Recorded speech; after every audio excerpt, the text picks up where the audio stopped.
Srihari Panchatulasi pack లో drops తో పాటు చప్పరించే టాబ్లెట్స్ కూడా ఉన్నాయి. డెల్టా శ్రీహరి పంచతులసి.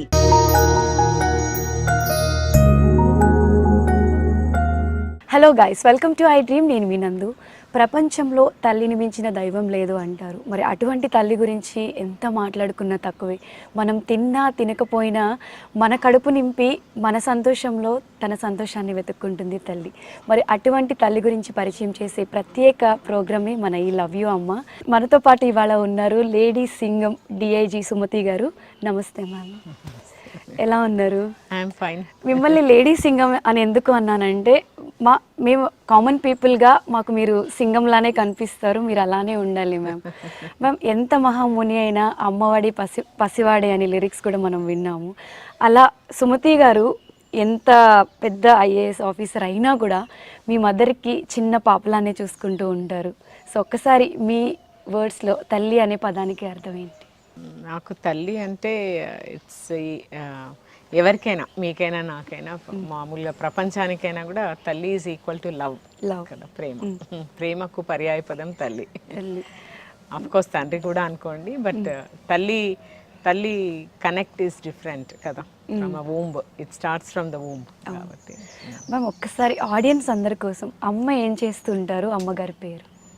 అమ్మ లేరండి, కీర్తిశేషులు. అమ్మ పోయి కూడా ఆల్మోస్ట్ ఒక డెకేడ్ అయింది. అండ్ అంటే ప్రతి ఒక్కరికి అమ్మ గురించి చెప్పడం మొదలు పెడితే ఎంతైనా చెప్పగలుగుతారు కదా. ఎంతైనా చెప్పగలుగుతారు, ఎప్పుడైనా చెప్పగలుగుతారు. అండ్ మనం పోయే లాస్ట్ డే వరకు కూడా చెప్పగలుగుతాం. ఎవరి గురించి అయినా చెప్పగలుగుతారంటే మనము భూమి మీద ఉన్నంత వరకు మనతో ఉండాలనుకునే ఏకైక వ్యక్తి మా అమ్మ మాత్రమే, ఎవరికైనా. ఈవెన్ 99 ఏళ్లకు నేను మీరు పోయినా we want mother with us, isn't it? But నేను అంటాను, అమ్మ ఉన్న వాళ్ళందరూ అదృష్టవంతులు.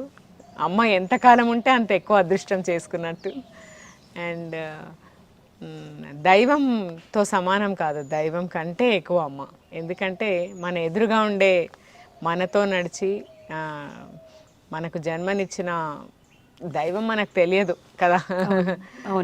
అతీత శక్తి మనం, కానీ ఇది మన ఎదురుగా ఉండే శక్తి కాబట్టి, అది కూడా ప్రేమమూర్తి కాబట్టి, ఏ తల్లి అయినా కూడా ఫర్ దట్ మ్యాటర్. అవును మ్యామ్. పర్టికులర్గా మీ మదర్ గురించి చెప్పాలంటే ఏం చెప్తారు? అమ్మ అనగానే, తలుచుకోగానే, మీ మదర్ని తలుచుకోగానే మీకు ఫస్ట్ గుర్తొచ్చేది ఏంటి? నాకు ఫస్ట్ చాలా నవ్వు వచ్చేస్తుంది, the smile, big smile. Because మా అమ్మని తలుచుకోగానే ఫస్ట్ గుర్తొచ్చేది చాలా చక్కని రూపం ఆమెది. మంచి నిండుగా బొట్టు, నాట్ వేసుకునేవాళ్ళు. అండ్ అన్నింటికి మించి స్మైల్. నేను కాదు, మా అమ్మ తెలిసిన ఎవరినైనా అడగచ్చు అనమాట. నంబర్ 1 అది. నంబర్ 2 భరోసా. అమ్మ అంటే భరోసా. ఒక నాకే కాదు, ఆమె కాంటాక్ట్లో వచ్చిన ప్రతి మనిషికి, అరే ఇది ఇప్పుడే ఉంది, నెక్స్ట్ మినిట్ ఉండదన్నంత మంచి భరోసా ఇవ్వగలిగినంత ఆత్మస్థైర్యం, ధైర్యం కలిగిన మనిషి. 2, 3 ఎంత పర్సెవరెన్స్ అంటే విపరీతమైన patience. But patience is not through adjustment. చాలా ధైర్యం కలిగినది, చాలా bold women, but at the same time very patient women also. That is అంటే those are super qualities, 2 contrast which women can possess కదండి. ఒక స్త్రీకి ఆ రెండు కాంట్రాస్టింగ్ ఐ మీన్ గుణాలు కావచ్చు అవి, జనరల్గా మనం మాట్లాడితే. బట్ అదొకటి. ప్లస్ ఎనలేని ప్రేమ. ఆమె గెలుచుకున్న ప్రతి మనిషి ఆమె జీవితంలో ప్రేమతోనే గెలుచుకుంది. ఒక ఫ్యామిలీనే కాదు, ఆమెతో అసోసియేట్ అయిన ప్రతి మనిషిని అంటే చాలా గొప్పగా చెప్పచ్చు. నా తల్లి గురించి మేడం తన తల్లి గురించి చాలా గొప్పగా చెప్తుందని మీరు అనుకోవచ్చు, కానీ ప్రేమను పోల్చిన ఏకైక దేవుడు ఎవరంటే కృష్ణుడు కదండి. కృష్ణతత్వమే ప్రేమతత్వం కదా. ఆ రకంగా ఆమె కాంటాక్ట్లో వచ్చిన ప్రతి మనిషిని ప్రేమించడం ఎలాగో చూపించింది. అంతే, ఇంకా అంతకంటే ఎక్కువ చెప్పలేను. That's why she lives in the hearts of everybody whom she spent with. మీరు మదర్ గురించి మాట్లాడుతుంటే మీ ఐస్లో మీ ఫేస్లో ఆ హ్యాపీనెస్ అది తెలుస్తుంది, ఎంత హార్ట్ఫుల్గా మాట్లాడుతున్నారు అనేది. మ్యామ్ మనకి ఫస్ట్ హీరో హీరోయిన్ ఎవరైనా ఉన్నారు అంటే అది అమ్మే. అమ్మ కట్టుకునే చీరలు కానివ్వండి, మనం ఫస్ట్ కట్టుకునే చీర కూడా అమ్మ కట్టుకునే చీరలు చిన్నప్పుడు వేసుకొని అలా హ్యాపీగా ఫీల్ అవ్వడము. అమ్మ నుంచి ప్రతి ఒక్కరికి ఒక వారసత్వం అనేది వస్తూ ఉంటుంది. అమ్మని చూసి మనం ఒకటి నేర్చుకుంటాం. అలా మీ అమ్మగారి నుంచి మీరు ఏం నేర్చుకున్నారు? అమ్మ గురించి నాకు ఫిజికల్ ఫీచర్స్ అనుకుంటే నాకు అమ్మ కళ్ళు నావి సేమ్ ఉంటాయని చెప్తారు. ఓకే. సో ఆమె చూపుల్లాగా నావి కూడా ప్రేమతో ఉండాలని కోరుకుంటాను. అది ఉండడానికి ప్రయత్నం చేస్తాను. అమ్మ నుంచి నాకు వచ్చింది ఏంటంటే, నేను అనుకోవడము బీయింగ్ కరేజెస్ ఒకటి. At the same time family పట్ల ఆమెకున్న దృఢమైన విశ్వాసం తన పిల్లల పట్ల. ఏది ఎలా ఉన్నా, ఎలాంటి సర్కమ్స్టాన్సెస్ ఉన్నా things will not be same అన్న ఒక ధీమా, అంటే అంత ధీరత్వం ఉండేది. ఇప్పుడు ఉన్నట్టు నెక్స్ట్ మూమెంట్ ఉండదు. అంటే అది కూడా చాలా పాజిటివ్లీ స్పిరిటెడ్. ఉండదు అంటే ఉండదు, కాబట్టి ధైర్యం ఇవ్వగలుగుతుంది. నేను అనుకోవడం అది ఇన్కల్కేట్ చేసుకోవడానికి ప్రయత్నం చేస్తూనే ఉన్నాను ఇంకా అమ్మ నుంచి. అండ్ మా అమ్మ కట్టుకునేలాగా చీర కట్టుకోవడం నాకు ఇష్టం. ఓకే. అమ్మ చీరలు కట్టుకుంటానండి నేను. ఐ థింక్ నా సోషల్ మీడియాలో కూడా 1 or 2 పెట్టుంటాను ఇది అమ్మ చీర అని. ఓకే. మ్యామ్ యాక్చువల్గా నేను ఇందాక మీ ఇంట్రడక్షన్లో చెప్పినట్టు మీరు మాకు లేడీ సింగంలా అని అనిపిస్తారు. మీరు ఎంత పెద్ద ఆఫీసర్ అయినా కూడా అమ్మకి మాత్రం మనం చిన్న పిల్లలానే ఆ ప్యాంపరింగ్, ఆ ప్రేమగా చూసుకోవడం అలా ఉంటూ ఉంటారు. ఇంట్లో మిమ్మల్ని మదర్ ఎలా ట్రీట్ చేసేవారు? నేను చేసిన మొండి ఎవరు చేయలేదండి. మేము 5 మంది పిల్లలం. నేను చేసిన మొండి ఎవ్వరూ చేయలేదు. నేను అదే చెప్తుంటాను, మీరు మంచి పిల్లలు అని నా పిల్లల్ని, కంపేర్ టు మీ. అంటే చాలా అల్లరి చేసేవారు? అల్లరి అంటే మామూలు అల్లరి కాదు, మామూలు మొండి కాదు అసలు. ఇంకా మా బంధువులను, అంటే మా పెద్దమ్మలను, చిన్నమ్మలను, అత్తమ్మలను, నానమ్మలను ఎవరిని అడిగినా చెప్తారు, ఈమె జగ్గమొండి ప్లస్ మా మండలంలో లేదు ఇంత మొండి అమ్మాయి అనేవాళ్ళు. అంత మొండి చేసిన ఏ రోజు అంటే ఇంపేషన్స్ చూపించేది కాదు టువర్డ్స్ మీ. ప్రాబబ్లీ అట్లా ఇంపేషన్స్ చూపించకపోవడం వల్లనే కాన్ఫిడెన్స్ లెవెల్స్ ఇంత ఎక్కువ ఉన్నాయి నాకు. నేను అనుకుంటాను ప్రతి తల్లిలో కూడా ఎప్పుడైతే ఇంపేషన్స్ చూపించారో పిల్లల పట్ల, automatically they will become confident. అంటే అది I think that's the best quality which a mother can give to a child. best way of bringing up. మీరు కూడా మీ పిల్లలతో అలానే ఉంటారా? సాధ్యమైనంత వరకు అమ్మలా ఉండలేము కదండి. వి ఆర్ నెక్స్ట్ వర్షన్స్ కదా, కొంచెం అప్డేటెడ్ వర్షన్. అంత పేషెన్స్ అప్డేటెడ్ కాదు, అంటే మనం ఇంకా కొంచెం డిగ్రేడింగ్ వర్షన్స్ ఇట్లాంటి విషయాల్లో ప్రాబబ్లీ. అంత అమ్మలాగా ఉండాలంటే కష్టం కదా. అంటే మీరు బయట ఎక్కువ ప్రెషర్ లో ఉంటారు, ఎన్నో చూస్తుంటారు. అది మా పిల్లల్ని అడగాల్సిన క్వశ్చన్ అంటారా? అంతే కదా. సో ఆ స్ట్రిక్ట్ ప్రయత్నం అయితే చేస్తానండి. ప్రయత్నం అయితే చేస్తారు. సో సుమతి గారు పైకి కనిపించే అంత సైలెంట్ కాదు, చిన్నప్పుడు బాగా అల్లరి చేశారు అనేది మీ మాటల్లో అర్థమవుతుంది. చిన్నప్పుడు ఏమైనా చిలిపి పనులు చేయడము, బాగా అల్లరి చేసి అమ్మ చేతిలో దెబ్బలు తినడం ఇలాంటివి ఖచ్చితంగా జరిగాయండి. అసలు మామూలుగా కాదు. అసలు మేము 5 రూపీస్కి సైకిల్ వచ్చేది, సైకిల్ తొక్కడానికి. ఓకే. ఇంకా మా ఇంటికి చాలా దూరంగా చర్చ్ ఉండేది, ఆ చర్చ్కి పెద్ద గ్రౌండ్ ఉండేది. ఇంకా స్కూల్ నుంచి రాగానే బ్యాగ్ అట్లా పడేసి 5 రూపీస్ ఇచ్చే వరకు ఏడ్చి ఆ 5 రూపీస్ తీసుకొని 1 అవర్కి 5 రూపీస్ అది సైకిల్. ఆ సైకిల్స్ తీసుకోవాలి, పక్కన ఉన్న వాళ్ళు అందరు బాయ్సే, నో గర్ల్స్, అందరు బాయ్స్ వేసుకొని వాళ్ళంతా ఫాస్ట్గా పోవాలి. ఇంకా పోవాలి, కింద పడాలి, మళ్ళీ ఏం కాలేదన్న ఒక ఫేస్ పెట్టాలి మళ్ళీ అక్కడ. అసలు అంటే అండర్ కన్స్ట్రక్షన్ హౌసెస్లో ఎక్కడం, ఒక్కోసారి అయితే పైనుంచి కిందికి పడడం, ఇవన్నీ కూడా జరుగుంటాయి. మళ్ళీ జరగడము 1, 2 మా ఊరి గురించి కానీ, మా నానమ్మ గురించి కానీ, తర్వాత మ్, మా నాన్న గురించి కానీ కొంచెం చాలా దానగుణం ఎక్కువ మా నాన్నకు. నీకు 4 ఆడపిల్లలు ఉన్నారు తిరుపతి రెడ్డి, నువ్వు ఇట్లా దానాలు చేస్తే ఏం పెళ్ళిళ్ళు చేస్తావు అని ఎవరన్నా పొరపాటున అట్లా అంటే అవుట్. ఇంకా అది మా అత్తలన్నా ఇంకెవరన్నా ఇంకా ఊరుకునేది లేదనమాట. ఏమన్నా మీరు తెచ్చిస్తున్నారా మాకు, మా డాడీదే కదా మా డాడీ పెట్టేది, మా మా అమ్మనే కదా మా అమ్మ చేసినప్పుడు మా అమ్మకు ప్రాబ్లం లేనప్పుడు మీకేంటి ప్రాబ్లం ఆన్సర్ ఇచ్చేవాళ్ళు. మై మదర్ అదే అంటే అక్కడ కొంచెం అంటే మనం వాల్యూస్ని నిలబెట్టడము ఈ రకంగా అని తెలియని వయసులో ఆ రకంగా నిలబెట్టడానికి ప్రయత్నం చేసేదాన్ని. అంటే మా అమ్మ నాన్న చేసేది కరెక్ట్ అని మనసా వాచా నమ్మేదాన్ని. అండ్ ఈ రోజు కూడా ఆఫ్ కోర్స్. మ్యామ్ నేను అమ్మగారి గురించి విన్నాను. అంటే శివరాత్రికి మీ విలేజ్లోంచి ఫారెస్ట్లోంచి వెళ్తే అమ్మగారు వెళ్ళే వాళ్ళందరికీ భోజనం పెట్టేవారు, very kind, good at heart అని. ఒక్కసారి దాని గురించి. అంటే శ్రీశైలంకి వెళ్తారు భక్తులు సదర్న్ కర్ణాటక అండ్ మహారాష్ట్ర నుంచి. ఉగాది రోజుకి రీచ్ అవుతారండి. ఆ వెళ్ళే దారిలో 24 రోజుల నుంచి నెల రోజులు నడుస్తారు భక్తులందరూ. ఆ నడిచే క్రమంలో on the banks of Tungabhadra నడుస్తారు. మా ఊరు తుంగభద్ర పక్కన ఉంటుంది. సో ఎప్పటి నుంచో నాకు తెలిసి 100-110 సంవత్సరాల నుంచి నడుస్తుంది అది. మాకు తెలియని టైంలో మా ముత్తాతల నుంచి నడుస్తుండొచ్చు. ఒక పూట అక్కడ ఆగుతారు. అందరూ శివభక్తులే, చాలా బీదవాళ్ళు. ఇంకా మీరు విపరీతమైన భక్తి అయితే అక్కడ ఆగి వాళ్ళు అట్లా వస్తుంటారు. మనం భోజనం చేసి పెట్టాలి. నువ్వు ఏం చేసావన్నది ఇంపార్టెంట్ కాదు, ఎన్ని రకాలు కాదు. అక్కడ వాళ్ళకి రాగానే వేడివేడిగా పెట్టాలి అంతే. ఊరందరినీ ఇది చేసుకొని అందరూ రెడీగా ఉండేటట్లు చూసుకొని తర్వాత అన్నీ వాళ్ళకి కావాల్సిన పప్పు, ఉప్పు, బియ్యం అన్నీ రెడీగా చేసుకొని కరెక్ట్ 10 రోజుల ఉగాది ముందు నుంచి ఎవరు వస్తారా, ఏ గుంపు వస్తుందా అని చూసుకోవడం, వచ్చిన వాళ్ళకి వచ్చినట్టు కాలు కడగడం, వచ్చిన వాళ్ళకి వచ్చినట్టు వాళ్ళు ఎండలో వచ్చి ఉంటారు కదండి ఉగాది అప్పుడు, వాళ్ళందరికీ అయోడెక్స్ అని ఉండేది, అది పూసేవాళ్ళు పూర్తిగా. ఇంకా వాళ్ళ కాళ్ళు కడగడం, వాళ్ళని పూయడం, వాళ్ళు చీలిన కాళ్ళు చూసి వీళ్ళు ఏడవడం, అంటే వాళ్ళ భక్తిని చూసి వీళ్ళు మేమెంత వీళ్ళ ముందు అన్న దానితో వాళ్ళకు భోజనాలు పెట్టడం పెట్టి ఇంకా మంచిగా రాత్రంతా శివనామ స్మరణ చేస్తారు. చేసి పొద్దున తెల్లవారుజామున 2-3 కంతా వెళ్ళిపోతారు.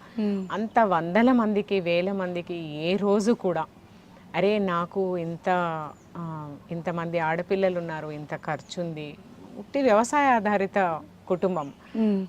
చిన్న వ్యవసాయం కాకపోయినా కూడా పంటలు ఎప్పుడు ఎలా ఉంటాయో తెలియదు కదండి. అండ్ ఆ పరిస్థితుల్లో చాలా అనుకువగా, అంటే ఎంత అనుకువ, ఎంత ప్రేమ అంటే మా నాన్న అంటే ఒక్కరోజు కూడా ఒక మాట అనేది కాదు. అండ్ నెగటివ్ ఫీలింగ్ లేదు. ఫస్ట్ ఆఫ్ ఆల్ నేను చేసేదంతా మాకు పుణ్యమే జరుగుతుంది అన్న ఒక భావననే తప్ప నేను నాకు ఏం మిగిలించుకోవాలి నేను అన్న ఒక భావన ఆమెలో ఎప్పుడు ఉండేది కాదు. స్వార్థం లేని మనిషి లేదు. అంటే నా పిల్లల కోసం మిగిలించుకోవడం కూడా ఆ స్వార్థం కూడా ఉండేది కాదు. అంటే భగవంతుడు ఇస్తాడు మాకు కలిగిస్తున్నాడు, మేము పెడుతున్నాము. పెట్టగలగడమే ఒక అదృష్టం. మాకు పెట్టే ఒక అవకాశం భగవంతుడు ఇచ్చాడని అనుకునేది. ఆమె చనిపోయే రోజు కూడా అలాగే పోయింది. గుడికి వెళ్ళి మంచిగా బిల్వం తీసుకెళ్ళి బిల్వంతో అర్చన చేయించి ఆ రోజు రావడము, తనకు మేజర్ హార్ట్ అటాక్ రావడము జరిగింది. బట్ అంటే అంటారు కదండి, మనసా వాచా కర్మన ధర్మంనే నమ్మింది. అంటే మనం ప్రతి మనిషి కోసము నేను ఎలా హ్యాపీగా ఉండాలనుకుంటున్నానో నాకు కాంటాక్ట్ అయిన ప్రతి మనిషి కూడా సాధ్యమైనంత వరకు వాళ్ళ సుఖంలో నేను పాలు పంచుకోవాలి అనే ఒక తత్వం ఉన్న మనిషి కాబట్టి అలా పెట్టిందండి. అంటే ఒక్కరికి ఇద్దరికి కాదు, కొన్ని వేల మందికి ఆమె చేసిన సంసారంలో 50 ఏళ్ళ సంసారంలో అందరికీ పెట్టింది. చాలా చిన్న వయసులో పెళ్ళయి ఆమెకు వచ్చి she was a beautiful women also, beautiful at heart and even to look at. Okay ma'am, ప్రతి తల్లికి నా కూతుర్ని ఇది చేయాలి అది చేయాలి చిన్నప్పటి నుంచి కొన్ని డ్రీమ్స్ ఉంటాయి. అలా అమ్మ మిమ్మల్ని ఏం చేయాలనుకున్నారు? ఇప్పుడు మేము 5 మంది మీ ఇంట్లో ఒక్కొక్కరి కోసం తల్లి ఒక కళ కనలేదండి, కనదలా. It is a fact. అంటే ఎవరు ఎంతమంది అడిగినా కూడా మేబీ నా నమ్మకం ఉండొచ్చు నా గురించి, కానీ నేను అంటాను తల్లి కలగనడం ఏంటి, నువ్వు అది కావాలి అది కావాలని. తల్లి కనింది ఏంటంటే కీర్తి ప్రతిష్టలు తేవాలని కనుంటది. అది ఏ విధంగా అన్నది నా వ్యక్తిత్వానికి అనుగుణంగా నేను కీర్తి ప్రతిష్టలు తేగలనని తన కుటుంబానికి, ఇప్పుడు మా కుటుంబానికి, మా ఊరికి నేను కీర్తి ప్రతిష్టలు తేగలను. ఇప్పుడు నాన్న ఇంత తేగలిగాడు దానాలు ధర్మాలు చేసి, మనము ఎంతో కొంత పుణ్యం మూటగట్టుకున్నాం, ఇంకా ఎక్కువ ధర్మం చేయగలిగిన స్థానంలో ఉండగలదు. ఎందుకంటే ప్రతిదాన్ని ప్రశ్నించేదాన్ని, ప్రతి దానికి ప్రశ్ననే. ప్రశ్న లేకుండా అసలు ఇంకా నాకు మార్నింగ్ లేస్తే క్వశ్చన్సే. My mother used to be very very patient. Questions కి answers always used to give. Probably అదొక్కటే నమ్మింది. ఆ కీర్తి ప్రతిష్టలు నువ్వు తేగలవు అన్న నమ్మకం ఆమెలో ఏదైతే ఉండిందో ప్రాబబ్లీ అదే ఒక ప్రేరణ, ఇది కావాలని అది కావాలని. నాకు ఇప్పుడు పోలీస్ ఆఫీసర్ని కావాలని, లేదంటే నేను సివిల్ సర్వీసెస్ రాయాలని అన్నది కంటే కూడా ఏమి చేసినా ఒక కీర్తి ప్రతిష్టలు తేవాలి. అది ఈ రకంగా సాధ్యం అవుతుందని ప్రాబబ్లీ నాకు నేను పరిస్థితుల వల్ల, చూసిన విధానం వల్ల ఇదైతే బాగుండన్నది వాళ్ళు వీళ్ళు చెప్పడం, తర్వాత ఎస్పెషల్లీ మా నాన్నమ్మ చెప్పడం, చదువుకున్న వాళ్ళు మా ఊరికి రావడం, ఇలా అయితే చాలా గొప్ప స్థాయిలోకి వెళ్ళొచ్చు చదువుకుంటే అన్నది నమ్మింది. రెండవది, సో ఆ రెండు she ensured and always she trusted. ఆ ట్రస్ట్ అంతే. ఓకే మ్యామ్, మీ సక్సెస్ చూసిన తర్వాత అమ్మ ఎలా ఫీల్ అయ్యారు? అంటే ఇప్పుడు ఇంతమందికి ఉపయోగపడి ఎంతో మంది లైఫ్ నిలబెడతారు, ఇంకా ఇంకా ఉపయోగపడాలన్న ఒక కాంక్ష ఉండేది ఆమెకి. ఇంకా ఉపయోగపడాలి, ఇంకా ఉపయోగపడాలి అంటే చనిపోయే లాస్ట్ డే వరకు కూడా అదే ఫీలింగ్ లో ఉండింది. ఇంకా ఉపయోగపడాలి, మనం ఊరికి ఏం చేద్దాం, మన ఊరికి ఏం చేద్దాం, నువ్వు ఉన్న చోట ఏం చేస్తావు. అట్లా అని వాళ్ళకు బాగాలేదంట పాప, వీళ్ళకు పెళ్ళి కావాలంట పాప, వాళ్ళకి ప్రాబ్లం ఉందంట పాప, ఇవే. అంటే ఎవరెవరికో తెలియని వాళ్ళకి అందరికీ అంటే తనకు ఏదో రకంగా సహాయం చేయాలి అన్న ఒక అండ్ అదే అండి కొంచెం బాగా నేను అనుకోవడము, ఆమెలో ఉన్నదంతా ఏంటంటే she use to believe that she is meant for something. మంచి పేరు తీసుకొని రాగలదన్న ఒక నమ్మకంతోనే అవన్నీ చెప్పేదని నేను అనుకుంటాను. అంతేగాని నాకు పేరు రావాలనో, లేకపోతే డబ్బు సంపాదించాలనో, లేదంటే ఒక పొజిషన్ కావాలనో, దానికంటే కూడా ఎక్కువ మంచి చేయడం వల్ల వచ్చే కీర్తి కావాలని కాంక్షించింది. నేను ఎదిగే కొద్దీ డిపార్ట్మెంట్లో అది కూడా ఎదగాలని కోరుకుంది, చాలా క్లియర్గా కోరుకుంది. అంటే ఆమెకు అంతే. అంటే ఆవిడకున్న మంచితనం ఎలా అయితే అందరికీ పంచారో, కొంతమందికి నేను చేయగలిగాను, ఈ అమ్మాయి చాలా ఎక్కువ మందికి చేయాలన్న తపన ఆమెకు ఉండేది, అంతే. సో అంతకు మించి మీరు చేస్తూ వస్తున్నారు కాబట్టి ఆబ్వియస్లీ మీ సక్సెస్ చూసిన తర్వాత చేస్తూ వస్తున్నామా అన్నది కాదు, చూడండి the kind of light they have lit in us. మనలో ఆ దీపం జ్వలింప చేశారు వాళ్ళు తల్లిదండ్రులుగా, అవునా కాదా? పుట్టుకతోనే జ్వలింపజేశారనుకుంటాను. నా ఉద్దేశం ప్రతి మనిషి ఒక సంస్కారంతో పుడతారు. నేను సంస్కారవంతమైన తల్లిదండ్రులకు పుట్టానని అనుకుంటాను. ఆ సంస్కారం నిలబెట్టాల్సిన ధర్మము బాధ్యత రెండు కూడా నాలో ఉన్నాయని గాఢంగా ప్రగాఢంగా నమ్ముతాను. మ్యామ్, మీ మదర్ గురించి చెప్తుంటే నాకు ఒకటి అనాలనిపిస్తుంది. ప్రతి ఫీమేల్ సక్సెస్ వెనుక ఒక అబ్బాయి ఉంటాడు, ఇలా మాట్లాడుతూ ఉంటారు. అలా మీరు ఇంత ధైర్యంగా, ఇంత సక్సెస్ఫుల్ ఉమెన్గా మేము చూస్తున్నాము అంటే దానికి కారణం మీ మమ్మీ మిమ్మల్ని ఎంత సపోర్ట్ చేసి ఎలా ఉండాలి అనేది మిమ్మల్ని పుట్టినప్పటి నుంచి ఆవిడ నుంచి మీకు వచ్చిందని 5-6 థింగ్స్ చెప్పొచ్చండి. ఇప్పుడు ఫర్ ఎగ్జాంపుల్ స్కూల్లో జాయిన్ అయ్యాము. స్కూల్లో జాయిన్ అయిన తర్వాత అప్పట్లో నేను చదివే రోజుల్లో లయన్స్ క్లబ్ ఏంటి తెలుసుకొని, వాళ్ళు ఏమేమి కండక్ట్ చేస్తారో తెలుసుకొని, దానికి మనమే పార్టిసిపేట్ చేసేసి మనమే వెళ్ళి నేమ్ రాపిచ్చేసుకొని పార్టిసిపేట్ చేస్తే, అరే షీ ఈస్ బిహేవింగ్ క్వియర్లీ అని అనుకునేది కాదు ఆమె. అరే ఒక్కతే చాలా కష్టపడుతుంది, ఏదో చేయాలన్న తపన ఉంది కదా. ఎస్. తర్వాత నాకున్న ఫ్రెండ్స్ 5th, 6th, 4th నుంచే నాకు విపరీతమైన ఫ్రెండ్స్ ఉండేవాళ్ళు. అందరిని వేసుకొని ఇంటికి రావాలి, ఎప్పుడు వచ్చినా అందరికీ భోజనం చేయాల్సిందే. బట్ ఆ టైంలోనే అరే మంచి మంచి పిల్లలతో మూవ్ అవుతుంది కదా నా కూతురు, ఏమన్నా డిఫరెంట్గా చేయాలి నా పిల్లలు. కేక్స్ చేసేది, తర్వాత చాక్లెట్స్ చేసేది, అంటే కొంచెం డిఫరెంట్గా ఉండాలి, వీళ్ళని పిల్లలందరినీ ఒకటిగా పెట్టాలని. ప్లస్ 10th కాగానే అందరూ మంచిగా అక్కడే ఉండి ఎంసెట్ కోచింగ్ ఇంటర్ జాయిన్ అయిపోయి తీసుకుంటే నేను ఏపీఆర్జేసీ రాస్తాను. చూడండి మాదొక గ్రామం కదా, అంటే గ్రామంలో ఉన్న exposure is very less, isn't it? కానీ నేను ఏదో కనుక్కొని నేను రాసేస్తాను అంటే, అంత పెద్ద వ్యవసాయం పెట్టుకొని నేను ఊర్లో ఉండాలి, నువ్వు హాలిడేస్లో ఇలా ఎట్లా ప్రిపేర్ అవుతావు, ఎక్కడ ఉంటావు, నమ్మకం, నువ్వు ఎక్కడుంటావు, నువ్వు ఎక్కడ చెప్తే అక్కడ నేను వాళ్ళని అడుగుతాననేది. అసలు ఏమీ సంకోచించకుండా అడిగేది. మా పాప మీ దగ్గర ఉంటుంది ఒక 2 weeks చదువుకుంటుందంట, లేదంటే పలానా చోట. That is the kind of cooperation. And అది వచ్చిన తర్వాత అరే వేరే ఊరికి వెళ్ళాలి కదా. మొన్న నా ఫ్రెండ్ ఒక అమ్మాయి వచ్చింది, ఈ రోజుకి గుర్తొస్తుంది సుమతి ఆంటీ నాకు, మీరు బస్ ఎక్కేప్పుడంతా విజయవాడకు ఆమె ఏడ్చేది నువ్వు ఏడ్చేదానివి, ఆమె ఏడ్చేది నువ్వు ఏడ్చేదాని అని. అంటే అంత ఆమె మీద. But she use to send every time, చాలా కాన్ఫిడెంట్గా పంపించేది. అప్పట్లో హాస్టల్స్లో ఉండే పిల్లలే తక్కువ, అది కొంచెం కన్వెన్షనల్ ఫ్యామిలీస్ మావి. మా ఫ్యామిలీస్ నుంచి బయటకు వెళ్ళి హాస్టళ్లలో పెట్టి చదివించేది ఇంకా తక్కువ. అలాంటిది పెట్టింది అంటే నేను కోరుకున్నా కాబట్టి అంతే. Not that she wanted or she forced, because I wanted, she helped, that's all. అట్లా రకరకాల ప్లేసెస్లో చదువుకున్నాను. అంతెందుకు, నేను గ్రూప్ 1 సర్వీసెస్ రాశాక నేను డిఎస్పీనే ఆప్షన్ పెడతానన్నాను. ఎందుకు అని ఒక్క మాట కూడా అడగలేదు. నేను పెడతాను అనింది. ఛాలెంజింగ్గా ఉంటుందని మా డాడీ చెప్పారు, తర్వాత మా బ్రదర్ చెప్పాడు. చూడు మన ఫ్యామిలీస్లో మనకు అంటే అట్లుంటుంది ఇట్లుంటుంది అని చెప్పారు. My mother never said, she was happy that I did that. అంటే ప్రాబబ్లీ నేను అనుకుంటాను తల్లికి మాత్రం ఒక క్యూ ఉంటుంది, what a child is capable of అన్నది తల్లికి తెలిసినంతగా ఎవరికి తెలియదేమో అని నా అభిప్రాయం. తల్లి గ్రహించినంతగా, ఎందుకంటే ఊంబు నుంచి ఆ కనెక్ట్ ఉంటుందండి, తెలుసు, తల్లికి తెలుస్తుంది. అందుకనే అంత కరుణ ఉంటుంది తల్లిలో. ఏదున్నా ఎందుకు క్షమిస్తుందంటే ప్రేమతో జయించుకోగలదన్న ఒక కాన్ఫిడెన్స్ ఉంటుంది కదా.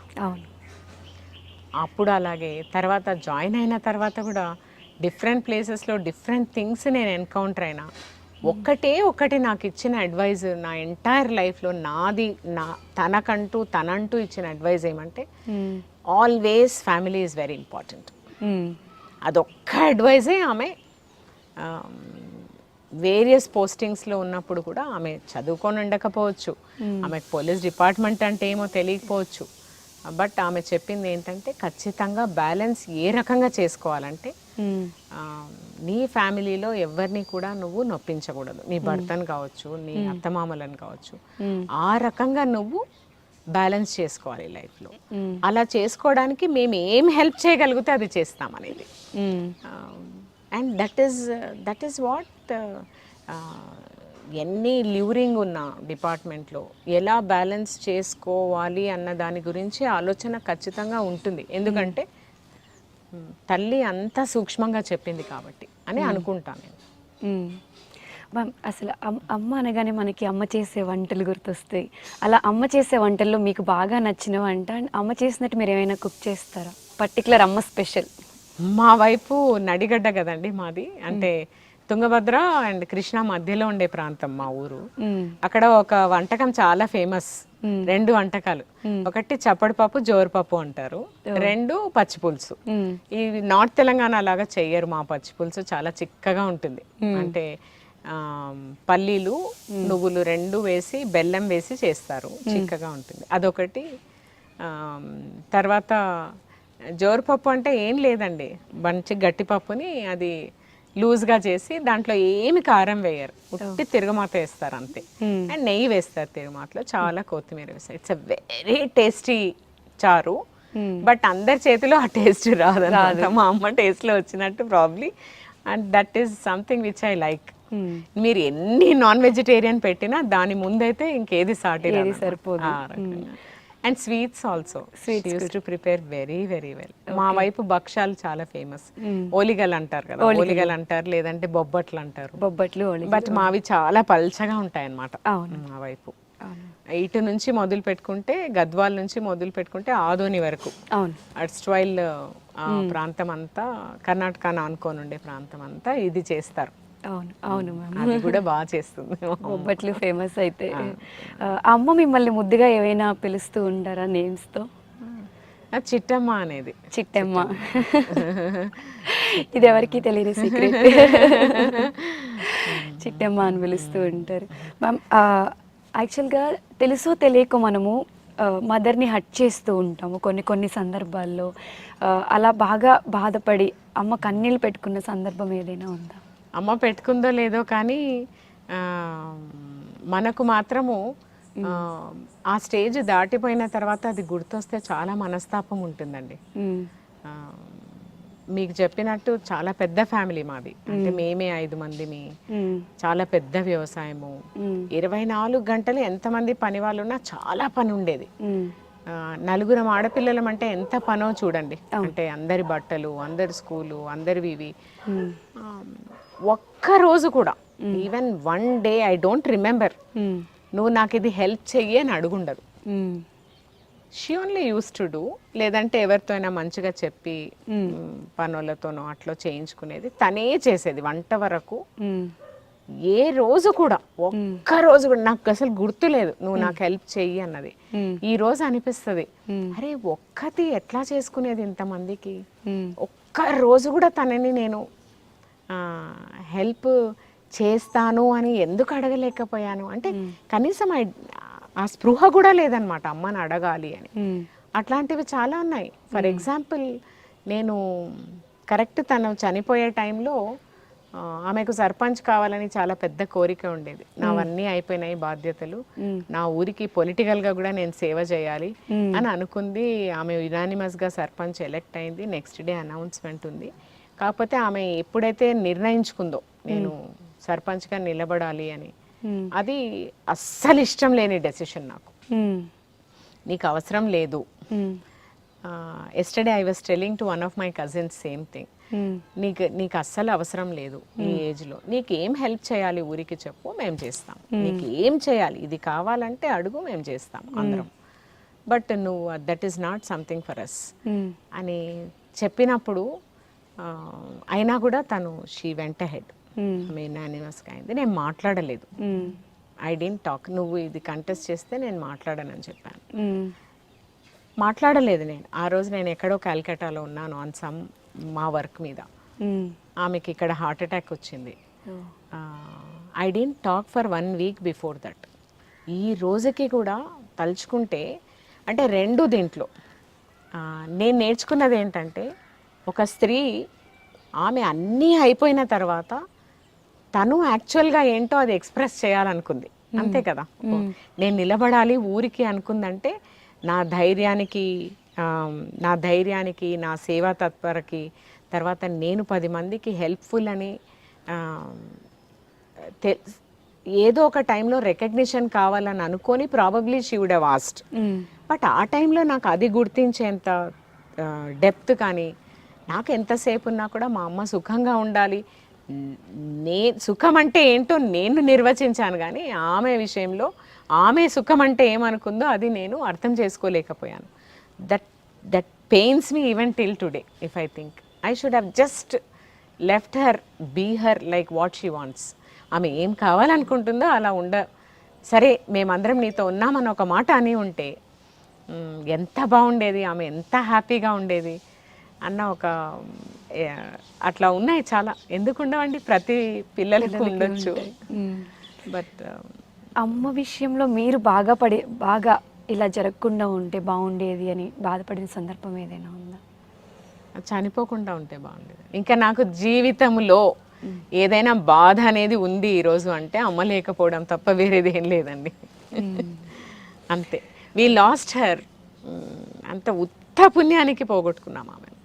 జస్ట్ బికాజ్ నా ఊరి నుంచి హైదరాబాద్కి తీసుకొచ్చే లోపల she had a massive heart attack and then she went into coma. And అది జరగకుండా ఉండిండాల్సింది. మేము ఇంతమంది అన్నీ చేయగలిగి కూడా ఆమెని కాపాడుకోలేకపోయాం. కాబట్టి ఉన్నన్ని రోజులే లైఫ్ని సెలబ్రేట్ చేయాలన్నది నేర్చుకున్నాను. ఎవరిదైనా ఉన్నన్ని రోజులు ఎంత సెలబ్రేట్ చేయాలంటే లైఫ్ని, ఉన్న మనుషులని ప్రేమించాలి అంతే. Everything will be all right and that will be the best memories we can catch up. ఇప్పుడు మీరు అమ్మ ఉండుంటే బాగుండేది అని ఇంత ఎమోషనల్గా చెప్తున్నారు. పేరెంట్స్ ఉన్నవాళ్ళు తీసుకెళ్ళి ఆర్ఫనైజ్లో పెట్టి వాళ్ళని బాధ పెట్టి, లేని వాళ్ళేమో కావాలి అనుకుంటున్నారు, ఉన్న వాళ్ళకి ఆ వాల్యూ తెలియట్లేదు. సో అటువంటి వాళ్ళకి అసలు మీరేం చెప్తారు? ఆర్ఫనేజెస్కి పంపిస్తున్నారు తల్లిదండ్రులను అంటే రీజన్స్ ఆర్ మెనీ అండి దానికి. అంటే ఒకటి లైఫే ఒక ప్రెషర్ అయిపోవడం. అంటే నాకు నేనే చూసుకోలేని పరిస్థితిలో తల్లిదండ్రులు భారం అవుతున్నారే కానీ తల్లిదండ్రులను భారంగా అనుకోవడం కాదు అక్కడ. అంటే నేనంటాను ఫైనాన్షియల్ కండిషన్స్ చాలా వరకు మేజర్. బట్ ఆ ఫైనాన్షియల్ కండిషన్స్ని బాగుపరుస్తే తల్లిదండ్రులను పెట్టుకోవాలన్నది కాదు అక్కడ కాన్సెప్ట్. ఇప్పుడు నేనున్నాను, నాకు with my age my priorities change. అవునా కాదా? ఒకప్పుడు నాకు తల్లిదండ్రులు ప్రయారిటీ, నా పిల్లలు పుట్టాక నా పిల్లలు ప్రయారిటీ. ఈ రెండింటిని బ్యాలెన్స్ చేసుకోవడం చాలా మందికి తెలియకపోవడం. అందుకని లెస్ ప్రయారిటీ కాబట్టి నంబర్ 1. నంబర్ 2 తల్లిదండ్రులు అర్థం చేసుకుంటారు కాబట్టి, ఎదురు మాట్లాడరు కాబట్టి. తర్వాత వాళ్ళు నన్నే భరించారు కదా, ఏముంది వాళ్ళకి ఎంత లైఫ్ ఉంది, ఇంకొక 10 years ఉంటుందేమో, 20 years ఉంటుందేమో. ఈ రకమైన దృక్పథం రావడం వల్ల చాలా వరకు they are sending them to orphanages అని నేను అనుకుంటున్నాను. ఆ పంపించడం సబబా కాదా అన్నది ఇక్కడ ఒక ప్రశ్న. అంటే వెళ్ళడము పంపించడం సబబా కాదా అన్నది మనము ఆలోచిస్తే ఏ రకంగానూ అది సబబు కాదు. ఎందుకంటే మానవులకు మానవుల లక్షణాలే ఉండాలి, దానవుల లక్షణాలు ఉండడానికి లేదు కదండి. ఎందుకు దానవుల లక్షణాలు వస్తున్నాయి అంటే ప్రాబబ్లీ ఒకటి డిజైర్స్. మనకు కోరికలు చాలా ఉంటాయి కానీ దాన్ని మీట్ అయ్యే శక్తి సామర్థ్యాలు మన దగ్గర ఉండవు. ఆ శక్తి సామర్థ్యాలు లేనప్పుడు దాన్ని ఎవరినో ఒకరిని పనంగా చూడాలి కదా. అంటే నేను అదే అంటారు కదా, రోలు దంచలేకపోతే మధ్యలో ఓడినట్టు సంథింగ్. అంటే ఆ రకంగా నేను ఇన్ఎఫిషియన్సీకి నా లైఫ్ని నేను మేనేజ్ చేసుకోవడానికి I cannot make my parents a reason, isn't it? ఆ రీజన్ చేసుకుంటున్నారు ఎందుకంటే నంబర్ 1 డిజైర్స్, నంబర్ 2 కెపాసిటీస్. ఆ కెపాసిటీస్ని నేను చాలా చిన్నగా ఉన్నప్పుడే పెంపొందించుకోను ఫర్ వేరియస్ రీజన్స్. ఆ రీజన్స్ ఫిజికల్ కావచ్చు, ఎకనామిక్ కావచ్చు, లేదంటే సోషల్ కావచ్చు, లేదంటే నా ప్రారంధం కూడా కావచ్చు. అవునా? ఇవన్నిటినీ అర్థం చేసుకోగలిగిన జ్ఞానం కూడా తల్లిదండ్రులు చాలా చిన్నప్పటి నుంచే పిల్లలకు ఇవ్వాలి. అది ఇవ్వకుండా మనము కోరికలతో వాళ్ళని పెంచి తర్వాత అదే కోరికలు మన మీద చూపించినప్పుడు మనం బాధపడడం సబబు కాదు. అవునా? అవును. సో దీంట్లో ఇద్దరి పాత్ర ఉంటుంది, అలా ఏం లేదు. అంటే ప్రతిసారి పిల్లలదే తప్పు అనడానికి ఏం లేదు. పంపించడం అనే ఒక యాక్ట్ తప్పు, అంటే అలా పంపించకూడదు. ఎందుకంటే అది ఒక దానవుల లక్షణం కాబట్టి, మనని కన్న తల్లిదండ్రులు కాబట్టి ఆ మాత్రం కృతజ్ఞత ఉండాలి. బట్ కృతజ్ఞత ఎందుకు లేదు అంటే ఇంబ్యాలెన్స్ ఇన్ లైఫ్. నేను అనుకున్నవి నేను సాధించుకోలేకపోతున్నాను, నాకు ప్రయారిటీస్ మారిపోయాయి. ఆ ప్రయారిటీస్లో నువ్వు ప్రయారిటీ కాకుండా పోయావు. ఎందుకంటే ఏది ప్రయారిటీనో ఆ వయసులో నువ్వు వేరేవి చూయించుంటావు. నాకు డబ్బు సంపాదించడం ప్రయారిటీ అని నువ్వే చూయించుండొచ్చు. బంధువుల కంటే తర్వాత పక్క పిల్లల కంటే నువ్వు బాగుండాలి అని ప్రస్ఫుటంగా నువ్వే ఓపెన్గా చూపించుండవచ్చు. నువ్వే ప్రేమను వేరియేషన్స్ చేసి చూపించుండవచ్చు. ఇదైతే గ్రేట్, ఇది గ్రేట్ కాదని చెప్పిండవచ్చు. Same thing I will replicate in more vigorous way. అవునా? That's what might be the reason. Okay, మళ్ళీ జన్మంటూ ఉంటే మీ మదర్ నుంచి మీరు ఏం కావాలని కోరుకుంటారు? మా మదరే కావాలని కోరుకుంటాను. అమ్మనే కావాలని మదర్ నుంచి ఏం లేదు, మదరే కావాలి. మా అమ్మనే మళ్ళీ అమ్మ కావాలని కోరుకుంటాను అంతే. ఫైనల్గా ఒక్కసారి అమ్మ గురించి ఏమైనా చెప్పాలి అనుకుంటే ఈ షో ద్వారా? ఏ అమ్మైనా కూడా అమ్మ అమ్మనే అండి. అమ్మకి ఇంకా వేరే పర్యాయపదం ఏమీ లేదు. కానీ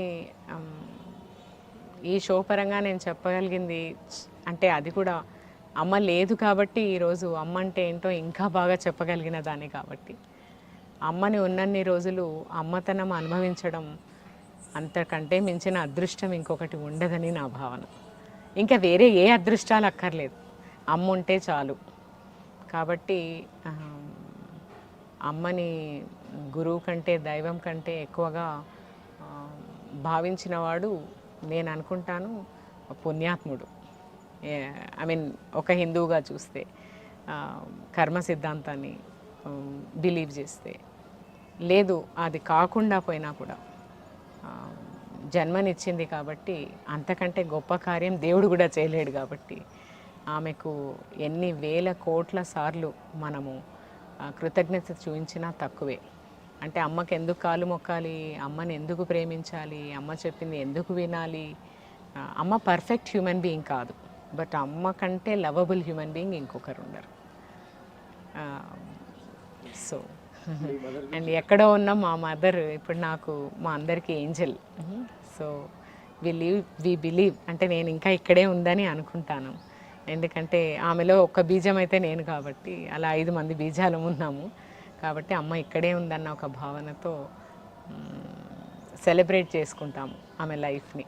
మీ షో ద్వారా నేను మా అమ్మ జీవితాన్ని ఈ రకంగా సెలబ్రేట్ చేయాల్సి వచ్చినందుకు నిజంగానే మీకు కృతజ్ఞురాలిని. థ్యాంక్ యూ సో మచ్ అండి. అమ్మ గురించి చాలా అద్భుతంగా చెప్పారు.